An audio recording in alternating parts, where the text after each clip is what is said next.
Hello, I'm Jared Taylor with American Renaissance. If you ever get into a debate about immigration and say you want whites to remain a majority in the United States, someone will tell you that white people don't really have a right to America because we took it from the Indians. Let me explain just how stupid this argument is. First of all, does anyone think the Indians didn't take land away from each other or simply exterminate each other? There's a place in South Dakota called Crow Creek where archaeologists found the scalped, horribly mutilated bodies of 486 men, old women, and children. There were hardly any bodies of young women because they were taken as sex slaves. The entire settlement was wiped out in what archaeologists think was a fight over arable land. When did this happen? In the mid-1300s, long before Columbus. When white people showed up, they found that Indian tribes were battling each other constantly.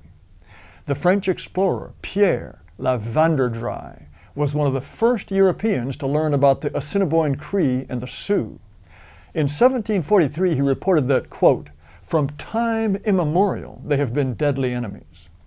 A French priest wrote about a battle in 1742 in which the Assiniboine Cree killed or captured 270 Sioux. That would have been the population of an entire village. At about the same time, the Crow Indians drove the original Indian settlers out of the Yellowstone Valley. It's a pleasant place, as you can see. And they found themselves surrounded by hostile tribes. As the years went by, they would very likely have been exterminated, except that they had an alliance with, guess who? It was the U.S. cavalry who protected them from their enemies. The Muskogee and the Choctaw had a land dispute and in 1790 slaughtered nearly 500 of each other in a single battle. Also in the 18th century, the Blackfoot tribe took the land of the Kootenai and the Flathead Indians and part of the Shoshone lands at the foot of the Rockies.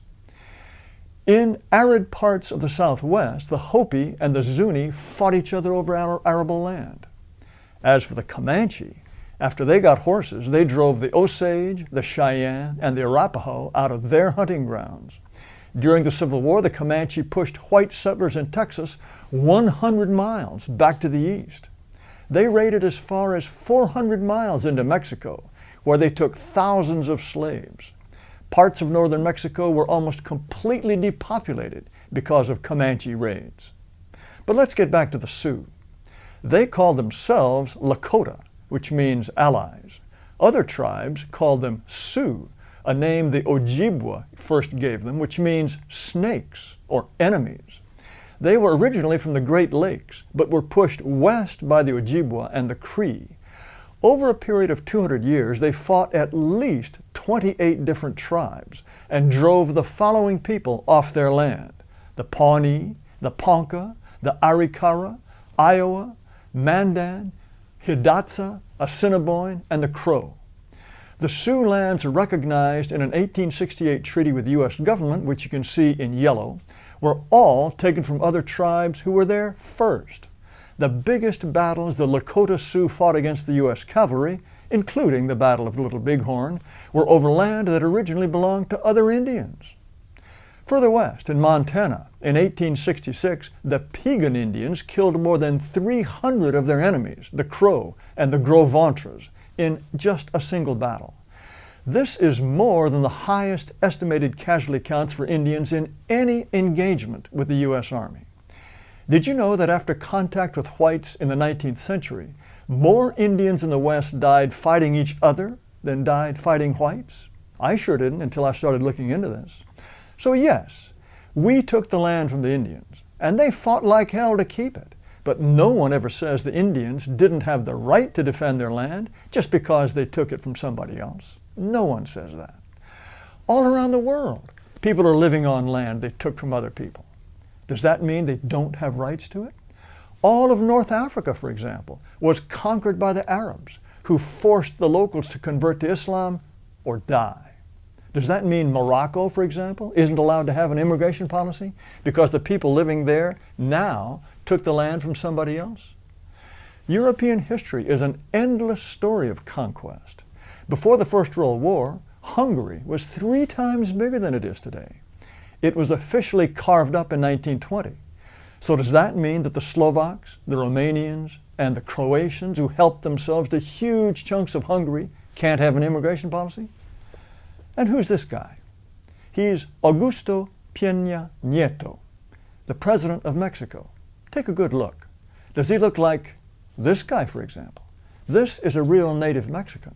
Here are more indigenous Mexicans. And here is the current Mexican cabinet. They don't look like native Mexicans either, do they? The guy who looks the most like a native Mexican is the one in the upper left-hand corner, Miguel Chong. And the only reason he looks like an Aztec is because he's half Chinese. And here's President Peña Nieto with his wife, Angelica. Maybe I just can't see straight, but she doesn't look much like this lady, who is a Mexican Indian, or these ladies, who are also indigenous. Could it possibly be that Mexico's rulers took Mexico from the Indians too? Oh, no, no, no. That would mean they couldn't have an immigration policy. But just see what happens to you if you try to immigrate illegally into Mexico. So you see, this idea that history disqualifies white Americans from deciding who lives here is baloney. It's an argument people use only against whites. It's just one more double standard intended to browbeat whites into thinking they have no right to survive as a people. Don't fall for it. But do subscribe to our YouTube channel. Thanks very much for listening.